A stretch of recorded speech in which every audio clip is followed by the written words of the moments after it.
400 సంవత్సరముల పూర్వం శివుని గుడి.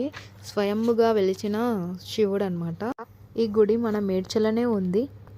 ప్రతి సంవత్సరం లాగే ఈ సంవత్సరం కూడా జాతర జరుగుతుంది మన మేడ్చల్లో. రామలింగేశ్వర స్వామిది తెల్లవారుజామున రథోత్సవం జరుగుతుంది. ఈసారి మాత్రం మేము తొందరగానే వచ్చినాం. ఎప్పుడు మిస్ అయితేనే ఉంటాం. ఈ కాగడాలతో డోలు చప్పుడుతో రథోత్సవం మొదలవుతుంది.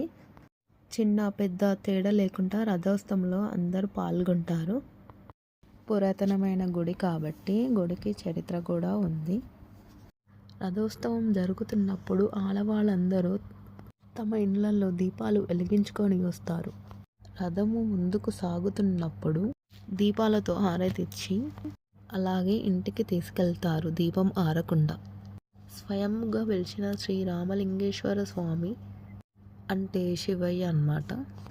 ముందుగా కళ్యాణం జరుగుతుంది శివయ్యది. మరుసటి రోజు తెల్లవారుజామున రథోత్సవం జరుగుతుంది. ఆ రోజు నుంచి ఒక్కొక్క రోజు శివయ్యని ఒక్కొక్క అలంకరణతో మనం అందరం దర్శించుకోవచ్చు.